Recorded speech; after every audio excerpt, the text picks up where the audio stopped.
بسم اللہ الرحمن الرحیم۔ السلام علیکم۔ اللہ کے محبوب صلی اللہ تعالیٰ علیہ وآلہ وسلم کا ذکر پاک محبت سے کر لیجئے۔ محمد الرسول اللہ صلی اللہ علیہ حبیبہ محمد وآلہ وسلم۔ زندگی کے ہر جائز کام کے آغاز اور اختتام پر اللہ کے محبوب علیہ السلام کا ذکر پاک کرنا باعث برکت اور باعث رحمت ہے۔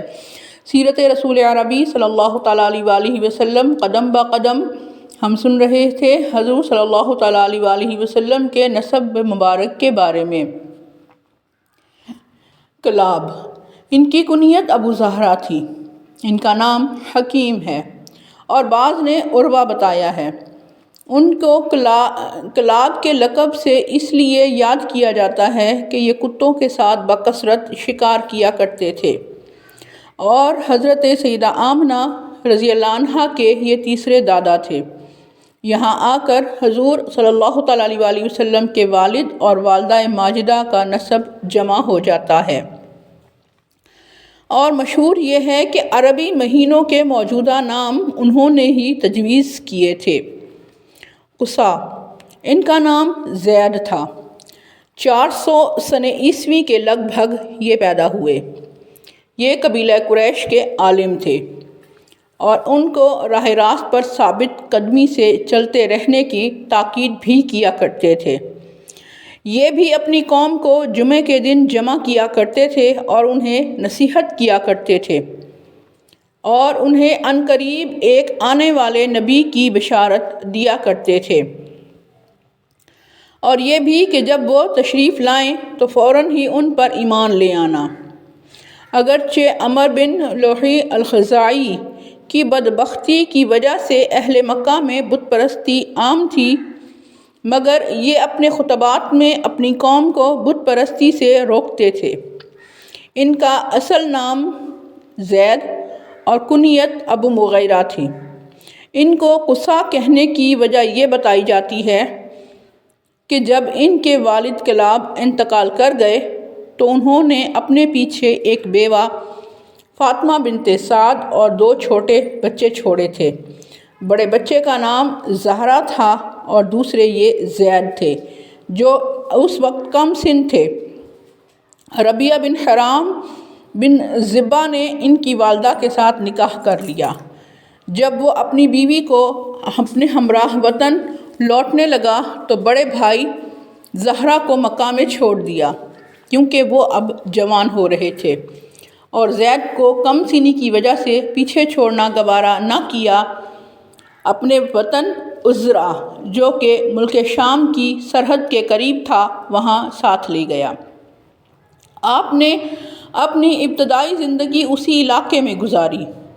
ایک روز بنی قزاعہ کے ایک لڑکے نے انہیں غریب الوطنی کا طعنہ دیا، یعنی یہ تمہارا وطن نہیں ہے، جسے سن کر آپ کو بڑا دکھ ہوا اور پریشان ہو کر والدہ کے پاس آئے اور انہیں بتایا۔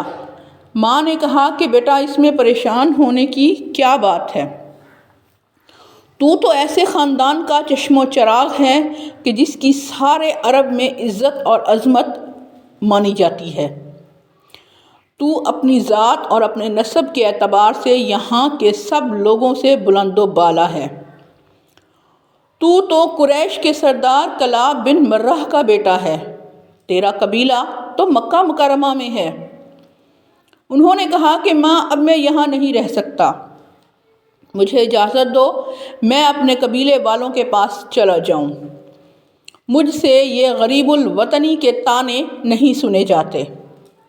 ماں نے کہا کہ بیٹا، تھوڑی دیر انتظار کرو، جب اشہر حرم یعنی حج کے مہینے آئیں گے، یہاں سے حجاج کا جو قافلہ جائے گا ان کے ساتھ تم بھی چلے جانا، سلامتی کے ساتھ اپنے وطن پہنچ جاؤ گے۔ چنانچہ جب حج کا موسم آیا تو یہاں کے حاجیوں کے ساتھ مکہ مکرمہ روانہ ہوئے۔ کیونکہ آپ کا بچپن سارا تو اپنے وطن سے دور گزرا تھا، اسی لیے یہ قصا یعنی دور افتادہ کے نام سے مشہور ہوئے۔ ان کی والدہ کے بطن سے ربیعہ کا ایک بیٹا پیدا ہوا، جس کا نام رضاح بن ربیعہ تھا۔ ربیہ کی دوسری بیوی سے بھی اس کے کئی بیٹے اور بیٹیاں تھیں۔ مکہ آ کر کچھ عرصہ اپنے بڑے بھائی زہرہ کے ساتھ رہے۔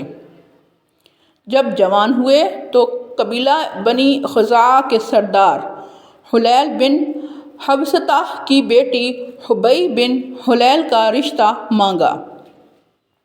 حلیل اس وقت خانہ کعبہ کا متولی تھا۔ اس نے آپ کے خاندان کی شرافت کے پیش نظر آپ کی یہ درخواست قبول کر لی اور اپنی بیٹی کا نکاح قصا کے ساتھ کر دیا، جس کے بطن سے آپ کے 4 بیٹے پیدا ہوئے: عبدالدار، عبدالمناف، عبدالعزیٰ، عبد بن قصا۔ حلیل بڑھاپے کی وجہ سے کمزور ہو گیا تو اس نے یہ محسوس کیا کہ خانہ کعبہ کی ذمہ داری اب کسی اور کو دی جائے، تو اس نے اپنی بیٹی حبی کو اپنا متولی بنا دیا۔ اس کی بیٹی حبی نے کہا کہ میں کعبے کا نہ تو دروازہ کھول سکتی ہوں اور نہ ہی بند کر سکتی ہوں۔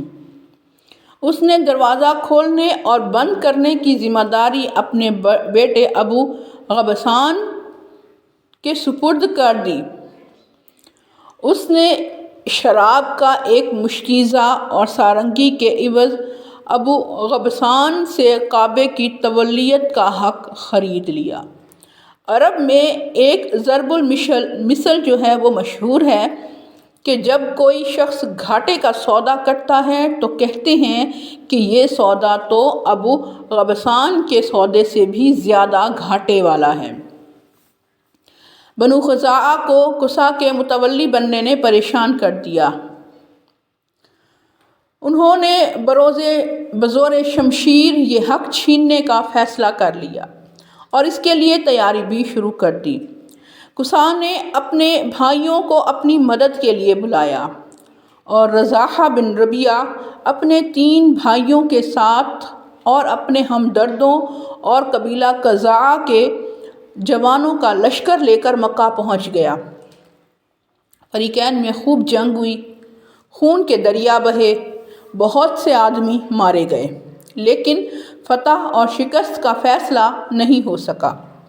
چنانچہ طے پایا کہ فریقین عمر بن عوف بن کعب کو اپنا ثالث مقرر کریں اور وہ جو فیصلہ کریں گے دونوں فریق اسے تسلیم بھی کریں گے۔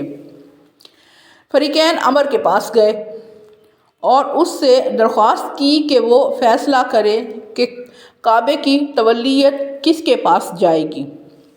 چنانچہ اس نے فیصلہ کیا کہ بیت اللہ شریف اور مکہ مکرمہ کی جو تولیت ہے اس کا اصل حقدار تو قصا ہے۔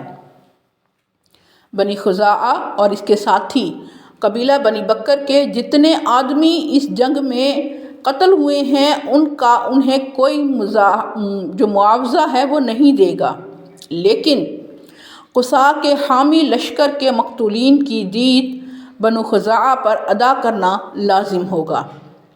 یوں بیت اللہ شریف کی تولیت اور مکہ مکرمہ کا اقتدار قصا کے ہاتھ آ گیا۔ یہ انقلاب 440 سنہ عیسوی میں ہوا۔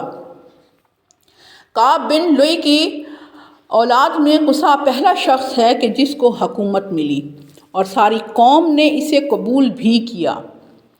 قصا کی شخصیت میں ہی حجابہ، رفادہ، سقایہ، ندوہ اور اللواء کے اعزازات جمع ہو گئے تھے۔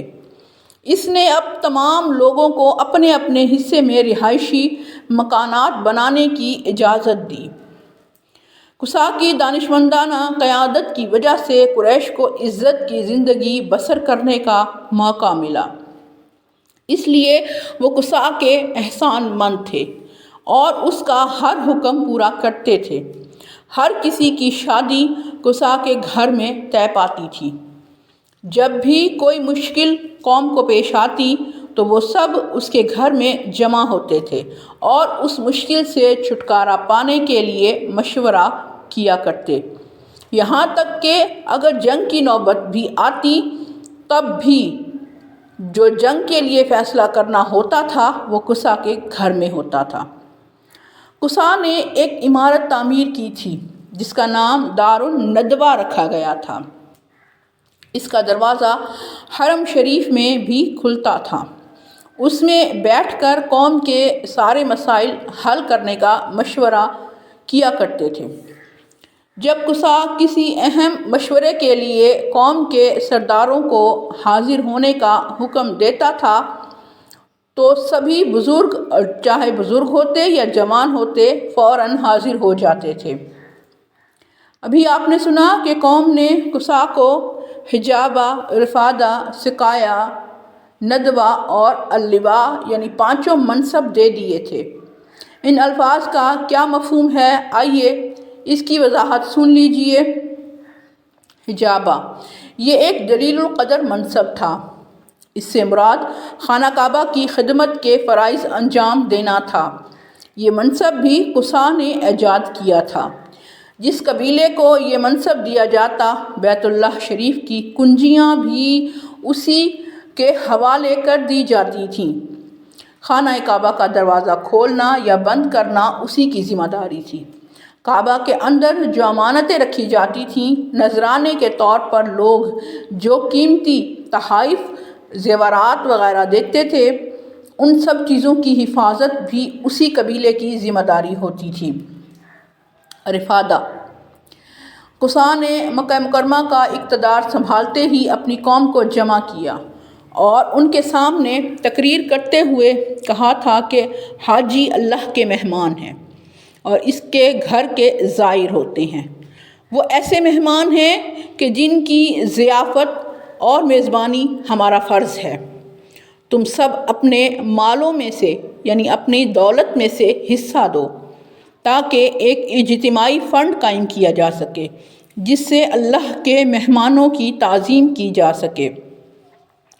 ساری قوم نے اس تجویز کو سراہا اور دل کھول کر مالی مدد کی۔ چنانچہ ایام حج میں سارے حاجیوں کے کھانے پینے کا انتظام اسی فنڈ سے کیا جاتا تھا۔